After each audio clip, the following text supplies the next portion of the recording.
Good morning, fellow ruminators. Welcome back to another session, Rumination with Andrew. Thank you for joining as we are about to discuss a very important topical matter. And this morning, we are going to look briefly at corruption at the University of the West Indies, Mona campus in Kingston, Jamaica. Now, I am not going to delve deeply into that level of corruption that we have at university. Jamaica is a corrupt society, and it seems like there is no institution in which you do not have corruption or corruption is not manifested, right? You can also, Jamaica is equivalent with corruption and corruption. I think it has become the norm in our society. It's almost entrenched or implanted in our DNA to be corrupt. And I think that because it has become the norm, people like to make excuses for corrupt activities, just like what the US military does, right? When you go and you kill someone, you'll make a million excuses for why that person had to be killed in the name of spreading democracy and freedom around the world. And I'm sure that in Jamaica's context is that, we're not paid enough. Jamaican politicians, for example, like to, use an example. They like to assert that they are not paid enough because they are so well qualified. Some of them are graduates of Harvard University and Oxford University and Princeton's, and they think that all of these name brand universities, they should be paid accordingly at market value, right? Because they could be on Wall Street, or they could have been lecturing at Harvard University or Princeton, and the Jamaican state needs to pay them what they deserve. Many of them don't even know their head from their tail, but they think that they are great people because they have graduated from what the world deems to be very excellent and good universities. But before I delve into what this corruption is about, let me just thank some of my subscribers and the persons who have been commenting. Somebody corrected me yesterday.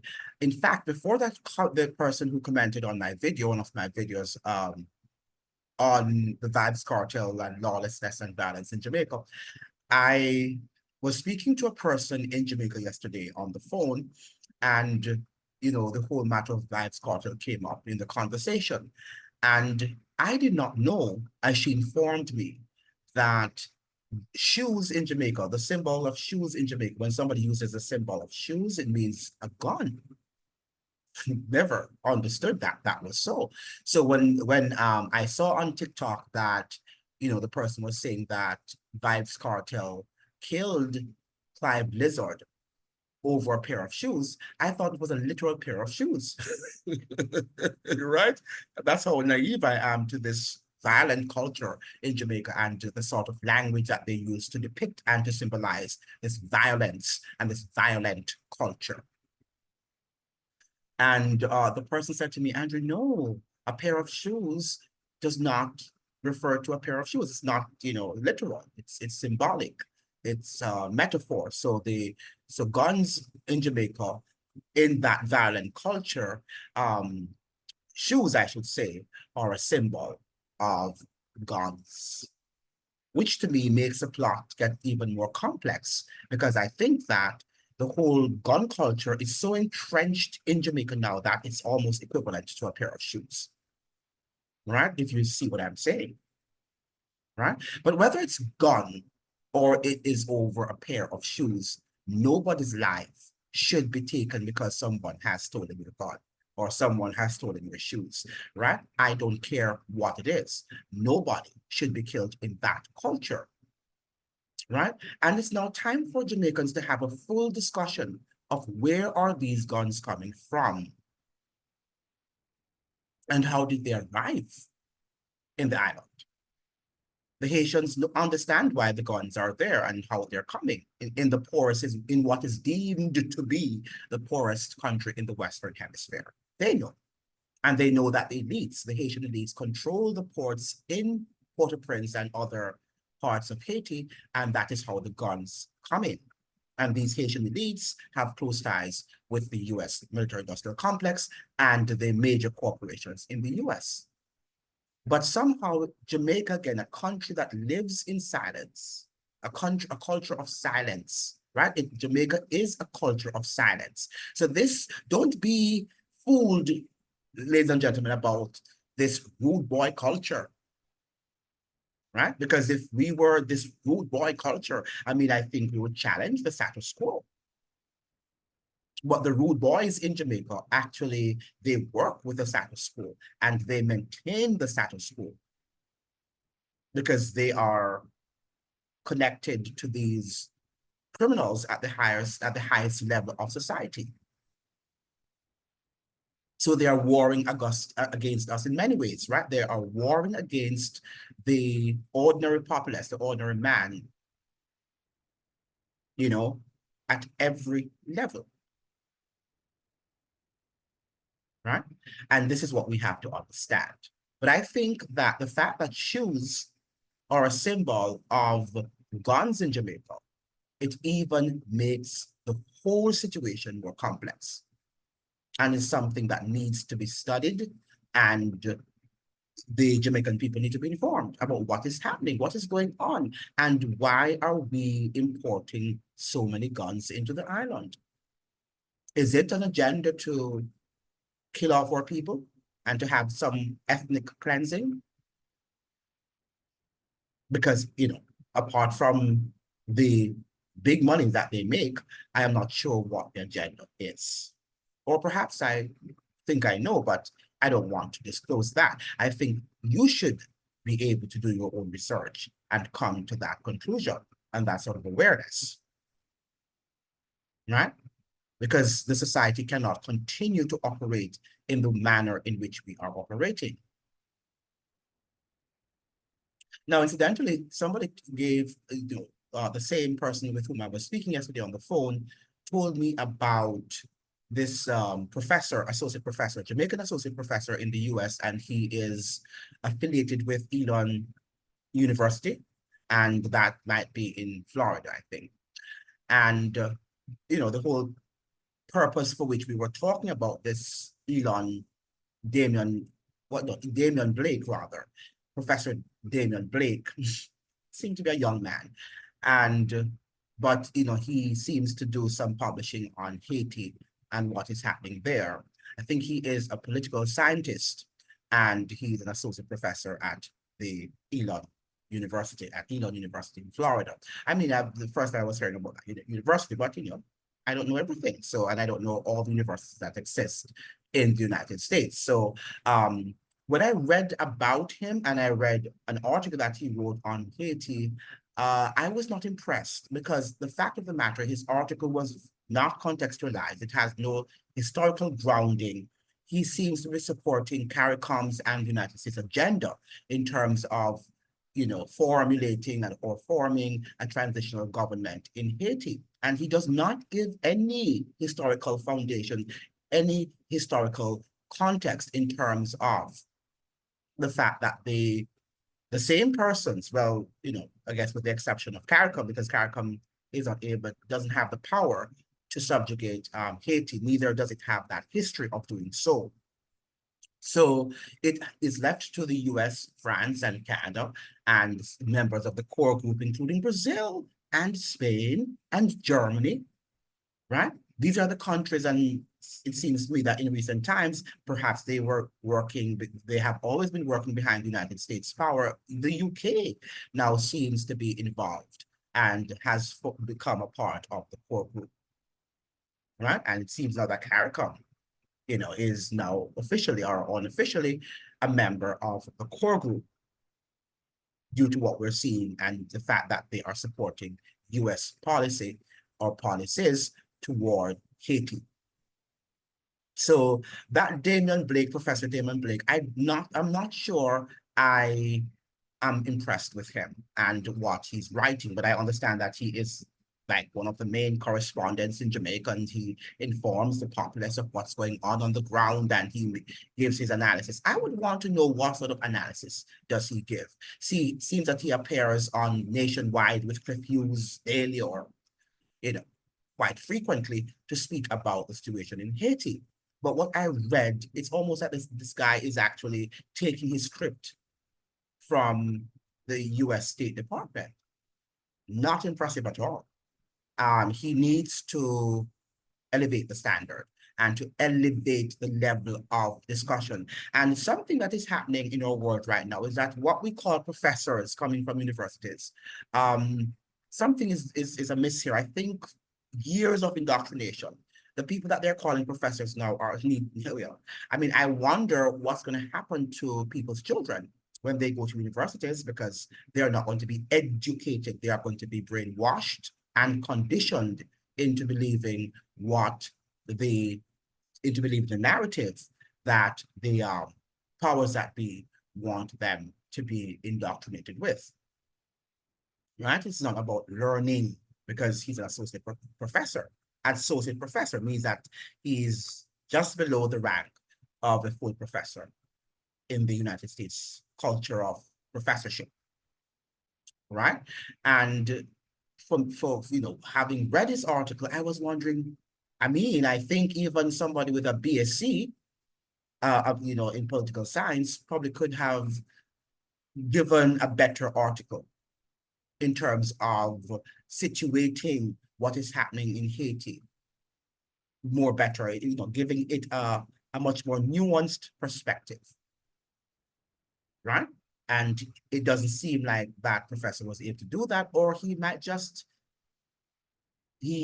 could have been conditioned. I don't know. I can't say what is happening in his brain.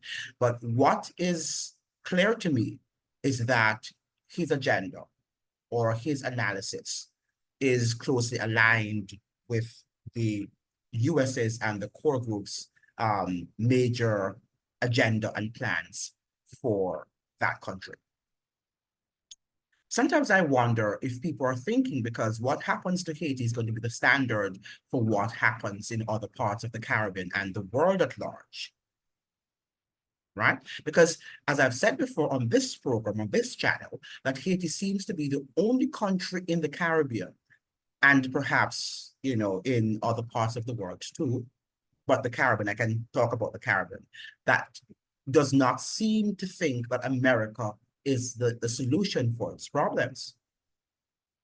Any disorder there, any social or economic disorder in Haiti, the majority of people are not clamoring, as the US media suggests, for Americans to invade and to clean up the mess that, that is happening there on the ground. Jamaicans, on the other hand, seem to think that. And if we have some corruption charges and there are some allegations of misappropriation of funds and stuff like that, oh yeah, let the FBI come, or, and the FBI will do their research and magically clean up the mess. Right? I mean, what are people thinking? In some cases, when you look behind the scenes, the same US is behind some of the corruption charges and allegations, right? But our people think that somehow the US is clean because they've watched so many movies from Hollywood and see the FBI, resolving conflicts, right? And at the end of the movie, everything was fixed. And you think you're living in that world. You're living in a world of illusion where you think that the FBI, and if you read the history of the FBI was one of the institutions and organizations that, compiled spurious information against Marcus Mosiah Garvey, right? And I have not heard them say that they were sorry for doing that, right? Because he wasn't a criminal as they had described him to be. We forget that the FBI said that Marcus Garvey was a criminal and he was imprisoned, right? They sought to impugn the character of Marcus Mosiah Garvey. And not that he was a saint, not that Marcus Garvey was a saint, but neither is any man, right? A criminal he wasn't. But that is what they said about him, and that is how he was described. But yet still, people in Jamaica think, even the ones who seem to esteem Marcus Mosiah Garvey, think that the FBI is an honorable institution, right? And it might have some honor about it. Maybe it does, right? Not according to my readings, but maybe you have read something and that I don't, because I don't know everything. I can't know everything, right? So maybe there are some honorable aspect to the FBI. But I do know that Americans themselves are not impressed for the most part with the FBI and some of the things. And they might have, yeah, because in some cases they might be able to, if something happens to you, they might be able to do their secret investigation and come up with some solution to the problem. Maybe, maybe that has been the case because nothing is entirely bad about anything or anyone, right? We have good aspects or things, institutions, there are good aspects to institutions, and there are also bad aspects. But we also have to have the costs, weigh the cost in terms of is it the benefits to the to the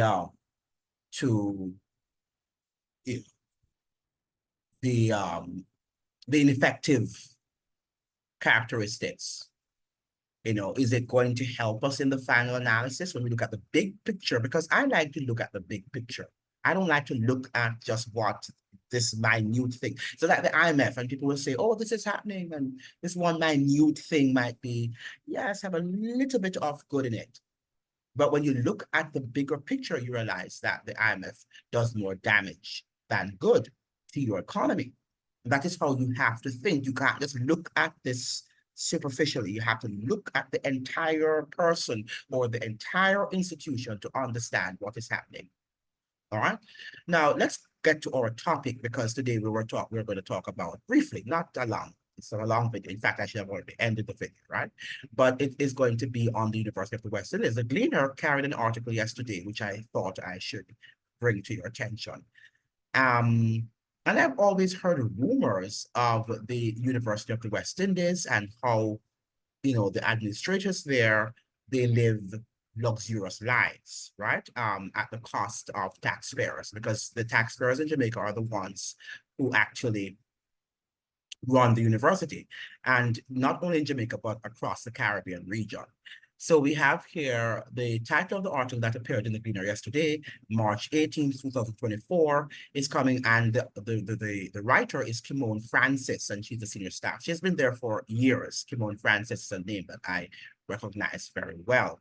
Now, we have here cash-strapped UWI spends big on vehicle rental for Vice-Chancellor. Now, the Vice-Chancellor, for those of you who are not in the British system of education, means the provost, right? The Vice-Chancellor is equivalent to what we call, or what is called the provost in the United States of America.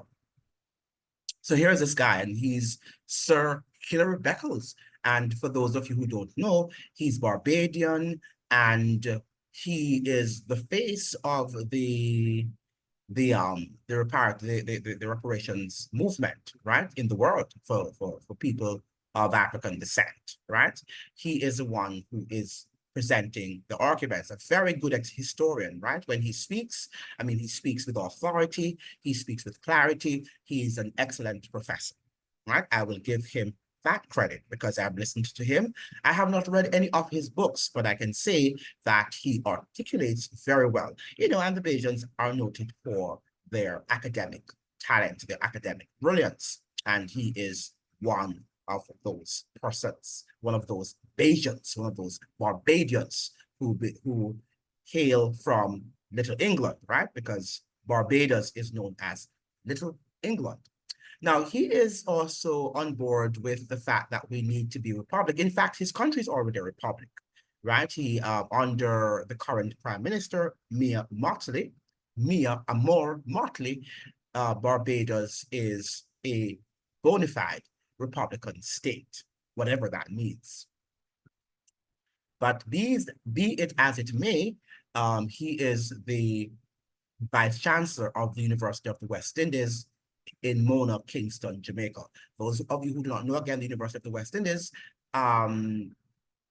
is found in three major, well, I think they're, right now, well, what I do know is that the major universities are in Jamaica, and in Barbados and also in Trinidad. But there might be extension campuses in Grenada, am I correct? Or and also Guyana. I think so. I'm not 100% certain, but I know that the major campuses can be found in the following countries: in Jamaica and Trinidad, and also in Barbados. Now, this is what the reporter is saying. Professor Sir Hilary Beckles, and he's Sir. I mean, for those of you who also don't know, while these people are talking about Republican status and they want the Queen not to be head of state, as well, the King now, because the King is still the head of state of Jamaica. I'm not sure what other Caribbean country that he is still the head of, but he is definitely the head of state in Jamaica. And that is what, he was in Barbados until Mia Mottley also dethroned him, right? Now, the fact is that these guys, even though they talk about Republican status, they like to still be called Sir. And, in Jamaica and, even in Barbados, you hear that she is Honorable Mia Mottley. But the fact of the matter is, in Jamaica, it's also worse. It is the Most Honorable Andrew Holness. Right? These guys like their titles and they like to carry important titles, even though many of them are not very important. Neither are they honorable men and women. But these are honorable men and women. How can I not say that this professor here is an honorable man, right? And he deserves his title, Sir Hilary Beckles, right? From the University of the West Indies. So we have Professor Sir Hilary Beckles, Vice-Chancellor of the University of the West Indies. And the University of the West Indies, UWI, paid $1.3 million for the rental of a luxury vehicle to transport Vice-Chancellor Professor Sir Hilary Beckles following a motor vehicle crash that disabled the 2023 BMW X6 assigned to him, right? I'm not subscribed to the Gleaner, but this is just what I wanted to say, that the university is going to pay, right, 1.3 million Jamaican dollars for the rental of a luxury vehicle to transport Vice-Chancellor Professor Sir Hilary Beckles. Who is this guy? And why does the university have to pay all of that money for him to just have a rental vehicle? Right? But this is a level of corruption that you have in Jamaica. Yet Hilary Beckles stands as the face for the reparatory justice, in the African diaspora. Yet he is one who is not trying to economize. He knows that Jamaica is a poor country, and he knows that the university can't afford that. He knows that the university is funded by taxpayers' money coming from Jamaica, Barbados, and Trinidad, and I'm not sure what other Caribbean countries, but maybe all of the countries of Caribbean, right? I think all the countries of Caribbean contribute to the funding of the University of the West Indies. And CARICOM is not a rich bloc, right? And yet still, he is insisting. But I was told by a source, a reliable source, that Hilary Beckles, when he left Barbados, when he left the University of the West Indies, Barbados, to take up that position in Jamaica, because Jamaica is where everybody wants to be. It's the largest of the University of the West Indies campus. It has more status in terms of your, academic, pursuit, right? And where you find yourselves to be. So many of these people want to wind up in Jamaica, and he thought that he wanted to be, I think he's also married to a Jamaican lady. So his ambition, was to become eventually the provost of the University of the West Indies in Jamaica. Now, I was told by a reliable source years ago, when he became the provost, the chancellor, the vice chancellor there, that the house that he is living in on the campus, because for those of you who don't know, the university, sometimes if you are a foreign professor, they provide you with accommodation.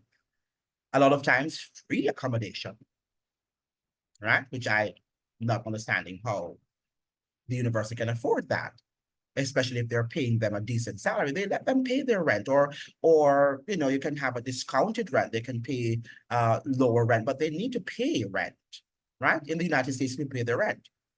And the United States is a richer country. And on that talk about richer country, and I have been in the United States to conferences in which we stayed at motels, right? And at Howard University, that is. And when these university professors go to conferences, they're staying at some elite, some of these wealthy hotels. And I'm wondering, where is that money coming from? And can the university afford that, given that it has a lot of poor students who need funding, who need sometimes even a hot meal to get them through the day, right? But Hilary Beckles, who is the face of the reparatory or the reparation movement, he is, I'm sure, demanding, because I understand that when he went to Jamaica and the house in which he would have lived, I guess he's still living in, at the University of the West Indies, had been remodeled, had been refurbished just a year or two prior to his going to Jamaica. And when he went there, he still wanted it to be, he wanted a higher remodeling, right? That's what I understand. And the fact that also there are allegations that he uses money, sometimes the university's money, for personal benefit. Allegations. I'm not suggesting that he does it. There is no proof that he does. Well, the reliable source that I got it from, yes, the evidence is there, but I can't, I don't have that proof. That person has the proof, worked with him, and knows that that is so. And when I was at Howard University also, I knew a very, very, I was close to this accountant, this, lady who took care of the dean, or one of the deans at the graduate school at Howard University. And she, used to complain about the same thing, right? About the dean wanting to buy coffee and buy, some frivolous things at the university's expense. At the university's expense. And Howard University is no Harvard, is no University of Pennsylvania in terms of the wealth that they have at these schools. And yet still, our people who like to talk about blackness and how the whites are exploiting us, we do the same things to our own people, and worse, and worse. And the fact that Hilary Beckles at the University of the West Indies Mola campus could be misusing funds in the way he's doing and demanding, I understand he has a very authoritarian disposition, and he gets what he wants. That is my understanding, that he gets what he wants. What Hilary Beckles wants, he needs to get, right? Because he's Sir Hilary Beckles, right? And I wonder, when is he going to be called the most honorable Hilary Beckles? I guess when he gets the reparations and they come from England. I'm not sure, and you wonder, based on what you're seeing at the University of the West Indies, and the actions of these so-called administrators, you really wonder if we should get any compensation in reparations, if we should get any reparation compensation, that you really wonder how they would use that money. And would they really invest that money in the ordinary man and woman? Right? I don't think they would. I personally do not think they would. I think the money will be dispensed among the elites across the Caribbean and around the world, including the United States and Britain, wherever the reparation monies emerge. Right? I think that is what is going to happen. And so I don't think this reparation movement is sincere. I don't think it's a genuine one, because our people, Black people, what you call Black people, are very greedy people, as their white counterparts, their so-called white counterparts, very greedy people, right? And they will also participate in injustices once they are getting those bribes, and they can live big and luxurious lifestyles, as Hilary Beckles is living at the University of the West Indies. Because who is Hilary Beckles to be demanding of the university to pay him to rent a car for all of that money? Who is Hilary Beckles, if that is true? And why is Jamaica according this respect to this man? Put him in his place and let him know that this cannot happen in a poor country, at a university that also has lots of poor people, poor children who need help, who need assistance in paying their tuition. The university is so hard on their students that sometimes having studied, having done their courses, and if they can't pay their tuition fee, they're deregistered, right? Right? Now, some of these monies should be geared and should be put into areas in which students find, for students who are finding it very difficult to pay their tuition, a school feeding program at the university that children at least have 2 hot meals per day, free of cost, right? But no help. Jamaica is known to give no help for the most part. It's the people who are, a few do get help, all right? So let's not exaggerate. A few do get help. But the help that needs to be had, that needs to be given, is often not given, right? Because of these, misappropriation of funds. So I'm calling on the University of the West Indies Mona campus. If this is true, the information that the Gleaner is giving, and I'm sure the Gleaner would not be trying to impugn the character and the name of Sir Hilary Beckles, right? But that was in its leading newspaper, a leading story coming from the Gleaner yesterday. And I was not surprised because I've heard about the man.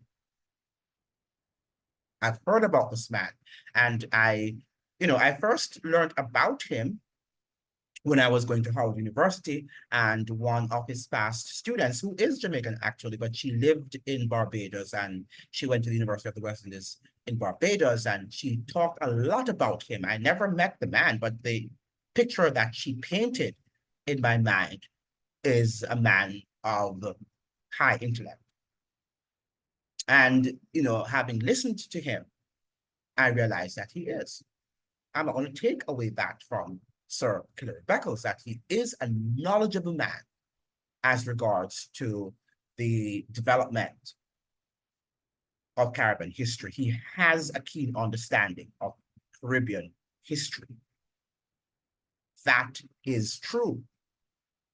And he's almost like an encyclopedia when it comes on to Caribbean history, knows that history thoroughly, right? He does. Now, Hilary Beckles also, it's interesting since he's also the guy of the reparation movement, the face of the reparation movement. And by the way, Hilary Beckles has been to Harvard University, and his lectures can be found on YouTube, in which he has spoken about reparations, and also he has been to Congress, where he has also articulated his views on reparations. So this is no lightweight man. It's a guy who knows his stuff. And he doesn't go to speak because he wants to speak. He speaks on matters that are important, right? I can assure you that.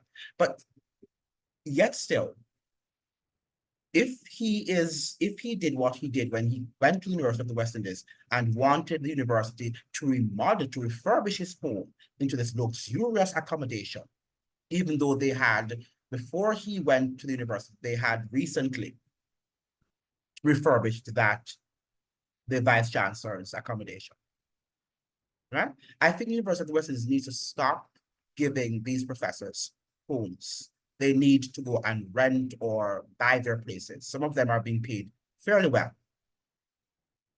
right? Or give them some, as I was suggesting here, maybe you can pay half or a quarter of the rent or the mortgage. I don't know, but this paying full. I remember there is a professor, or was, he's now deceased, a professor of English at the University of the West Indies, who came as a visiting lecturer, or professor rather, at Harvard University, not at Howard University, sometimes. I think it was in 2001. And he did a year or two. And when he was returning to back to Jamaica, right, back to the University of the West Indies, we had a conference at Howard University, and he said that when he, I think he had retired by then. When he came to Howard, he had retired from his position. He was professor emeritus. So when he came to Howard and he had accomplished his tenure there, and he was returning to Jamaica, he had a conference because he was a poet, and he said that when he left the University of the West Indies, when he retired from that institution, that he had forgotten that he hadn't had a house because the university had accommodated him all these years. He grew all his children. I think he had 3 children, and all of them grew on the campus, right? And when he left the university, when he retired from university teaching, he was able to go cash and to go to the bank and get the cash to buy his house in some very luxurious neighborhood in Kingston, in the hills, right? And those houses cost a fortune. And for him to actually take up that cash, he didn't have to take out a mortgage or a loan, right? And this was a professor. And I'm sure he went on conferences and he had his art, because all of these professors like to have their art and their expensive art in their homes. Right? And we're not suggesting here that if they work hard for their money, they should not get these things. But the way in which university is operating in Jamaica needs much more transparency. And we can't have a university that is in a poor country. We can't have that university, encouraging professors to live this luxurious lifestyle, right? We can't encourage them to do that. We don't want them to have the worst car, neither do we want them to have the best car out there on the market, because, the university can't afford it. The university can't afford it, right? And this is time that we begin to speak out about what is happening at the University of the West Indies Mona campus, right? The professors and the administrators, not the professors, I should say, but the administrators particularly, seem to be abusing their positions there. And misappropriation of funds is something that seems to be common on that campus, right? And people need to air their browsers, and people need to, shed some light on what is happening at the University of the West Indies Mona campus. But I thought I would share this information with you. I hope that you'll have a fantastic day and that you will let your voices be heard, because, Jamaica, if it's going to become a better place, then we have to accept that we have some flaws and we have to try to correct those flaws. And I know that many of us do not want to correct the flaws because they are to our benefit, right? But in the final analysis, if you look at the big picture, it will not be good for the masses of people who live on that island. And something that needs to be said here is that the university is around or is surrounded by a ghetto, right? A luxurious campus that they have in Jamaica, right? Beautiful campus, beautiful. It was built on a slave plantation, green and, just a beautiful big campus that the university sits on. It's always a pleasure to go there and walk on the campus of the University of the West Indies. Beautiful campus. It reminds me of the University of Maryland in College Park in the United States. Beautiful, beautiful campus. But we have to ensure that, the university was built on a slave plantation, that we're not carrying on in that tradition, right, of slavery, where our own people, the administrators, and to a lesser degree, the professors there, are actually, wielding their sticks over the Jamaican people and Jamaican population, right? We can't allow that to happen, right? We can't allow that to happen. And so, Hilary Beckles, if you're watching this video, please, sir, you are the face of the reparation movement. And if it is that you'd like to come on my show and talk about what is happening, maybe to debunk what the Gleaner has said about you, to rubbish what they have said about you, then I'll be prepared to speak to you so I can listen to what is happening. And I would like to hear multiple voices also, maybe persons who work in your office, to verify whether or not it is true. But if the allegations are true, shame on you. Shame on you, Sir Hilary Beckles. It's time for you to get your business straight, to get your act together. And any other person in Jamaica who is carrying on like that and behave as if you are so important when you're not, then you also need to be relieved of your positions. Thank you so much for joining. I hope to see you in the next chat. Please be reminded to like.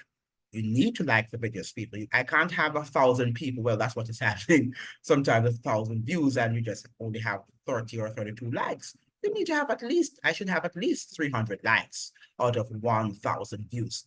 Please be sure to like the video so the video can be shared to as many people as possible on the platform. Remember now that it's a business. It's not about just sharing information. It is a business. And in order for us to be recognized on the platform and for the platform to, publicize, to make public my videos, you have to like them because that's the only way that the algorithms will share the videos with as many people as possible. Thank you so much for joining. All the best to you, and I'll see you another time. So long. Adios.